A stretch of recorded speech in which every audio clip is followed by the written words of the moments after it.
E aí, nação tricolor, fala família Tricolaço FC, sejam muito bem-vindos aqui a mais um vídeo do canal, Felipe Sandri na área. Hoje uma friaca aqui em São Paulo, o tempo virou, aquele típico domingo para ficar em casa, debaixo das cobertas, vendo os jogos do Brasileiro. São Paulo não joga nesta rodada, né? A 11ª rodada foi antecipada, aquele jogo que São Paulo venceu 1-0, gol do Luciano, contra o Atlético Paranaense no Morumbi.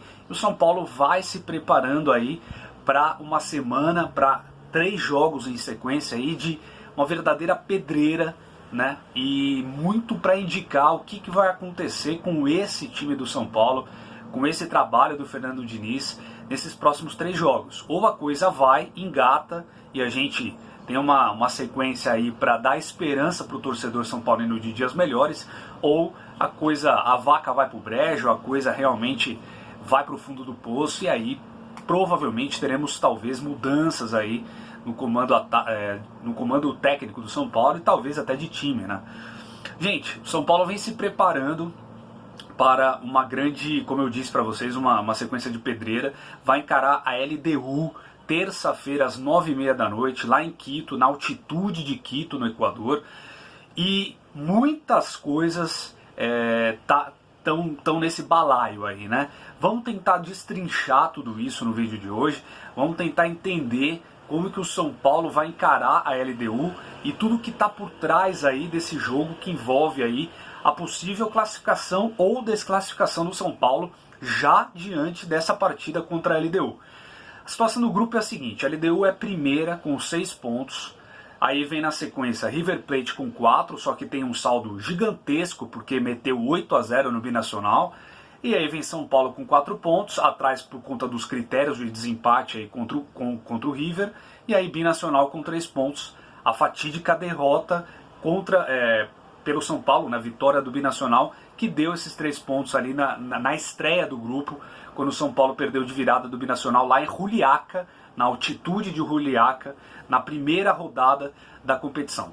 E é justamente este resultado que está complicando tudo.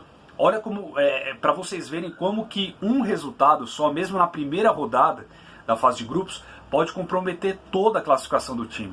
E é isso que vem acontecendo nesse momento no São Paulo. O São Paulo empatar em casa com o River Plate, apesar de toda aquela situação, aquela história do River estar 6 meses praticamente não jogando, né? 6 meses no estaleiro, por conta da pandemia, etc e tal.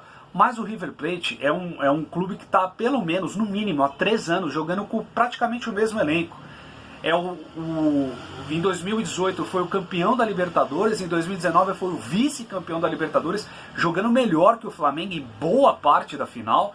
E aí é muito claro que o entrosamento, apesar, claro, que tem sim o comprometimento de você ficar 6 meses parado, né? Não jogar, não dando atividade ali pro elenco, isso é fato que acaba atrapalhando ali a parte física. Só que a parte de entrosamento, esse clube vem jogando há 3 anos. E o River, nesse momento, é um time melhor que o São Paulo. E a gente viu isso mesmo o River estando há 6 meses parado. A gente viu que quando eles se juntaram, eles estão praticamente há 1 mês treinando. A gente não pode deixar de esquecer, mas treino é treino, jogo é jogo, como diria o outro, né? Então, quando eles se juntam, de certa forma o entrosamento acontece de novo, né? A parte física deixa um pouco a desejar, mas a gente viu que fez frente ao São Paulo. Por quê? Porque o São Paulo é um time pior, em termos de time, estou dizendo, nesse momento, ele é pior do que o River. O River é melhor que o São Paulo, né? Essa é a realidade. Então você empatar com o River mesmo em casa não é um mau resultado, principalmente diante daquele contexto de 2 gols contra, né? Que acabou saindo ali no jogo.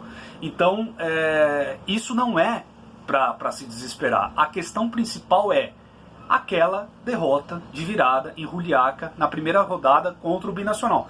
É isso que está empurrando o problema até agora.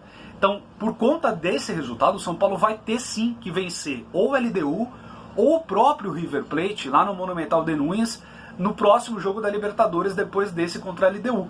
Porque contra o Binacional aqui no Morumbi, se o São Paulo pretende se classificar, ele tem que vencer esse jogo por A ou B. Ele não tem outro resultado específico.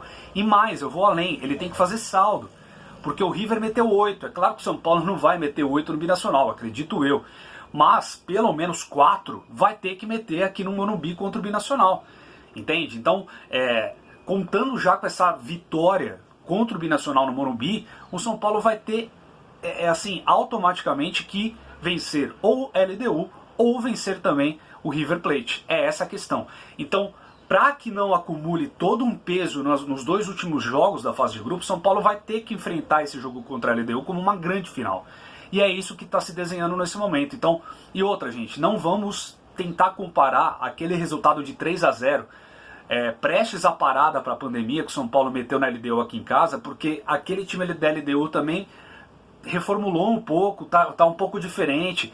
E aquele time do São Paulo também tá diferente do que esse time atual, né? Muitos jogadores que jogaram nesse 3-0 não jogam mais. Mais de 50% do time foi modificado pelo Fernando Diniz e foi modificado de forma correta, porque o time não vinha mais dando resultados, né? Agora, eu entendo que o Fernando Diniz vai ter que montar um time específico para esse jogo contra a LDU. Ele não pode entrar com o mesmo time que ele entrou contra o River, só alterando de novo o Pablo no lugar do Luciano, né? Ele não pode fazer isso. Eu entendo que é um jogo que tem características muito diferentes e complicadas. Primeiro, a altitude. Jogar em Quito vai exigir demais do físico dos jogadores. Ele não pode ter jogadores pesados, ele não pode ter jogadores ali que fazem aquele tipo de jogo que para altitude não é o recomendado.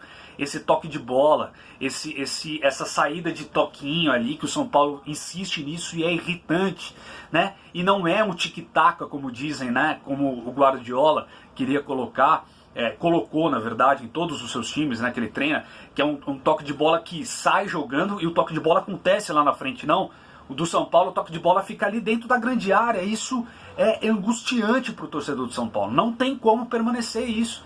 Então ele vai ter que montar, acredito eu, um outro time com determinados jogadores diferentes e mudar a filosofia, porque o São Paulo vai ter que jogar por uma bola, digamos assim, e ter rapidez, agilidade pelos lados, pelos flancos, para conseguir ali, talvez, sair na frente, porque é isso que vai dar uma tranquilidade maior para o São Paulo. O São Paulo vai ter que sobreviver no primeiro tempo, aguentar o tranco da altitude e não morrer na segunda etapa, porque é isso que aconteceu principalmente no jogo contra o River. O São Paulo até controlou melhor, apesar de ter tomado o gol do River de empate no primeiro tempo no Morumbi.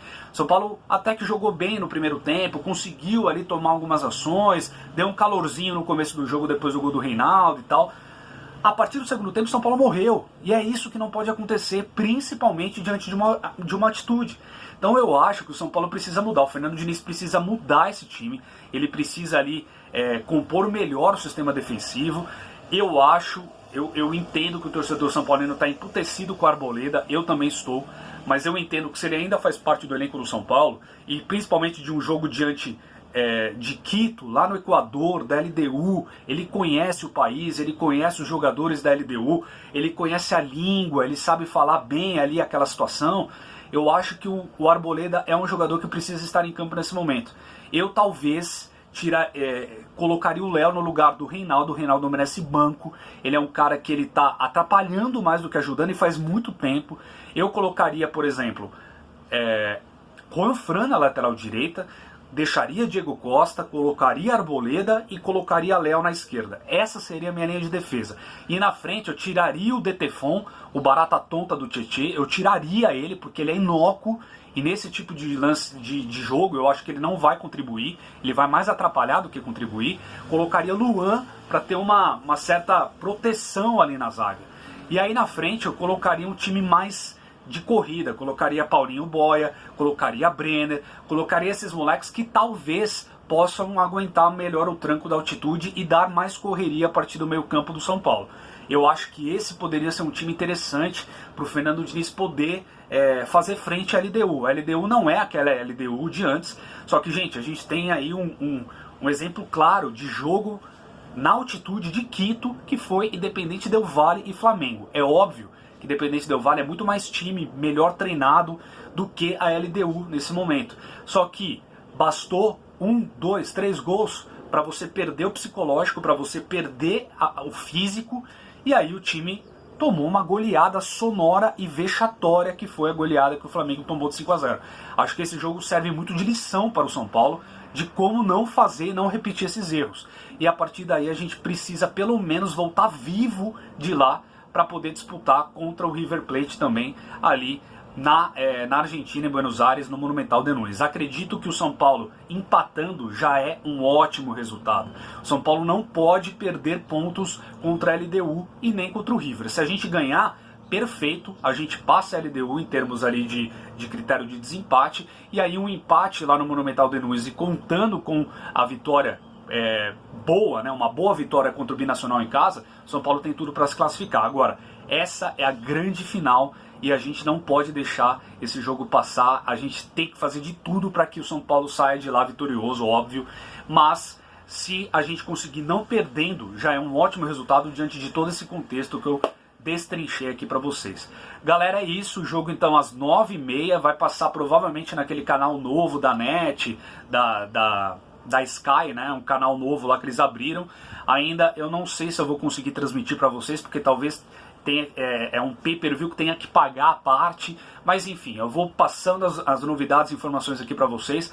Vamos torcer, é uma sequência dificílima, LDU, depois vem Internacional pelo Brasileirão e depois River Plate de novo. Haja coração ou vai ao racha, é agora, é isso. Aqui é São Paulo e a gente tem que entrar como São Paulo no jogo para conseguir vencer, tá bom? Grande abraço para todo mundo, um bom finalzinho de domingo e vamos São Paulo!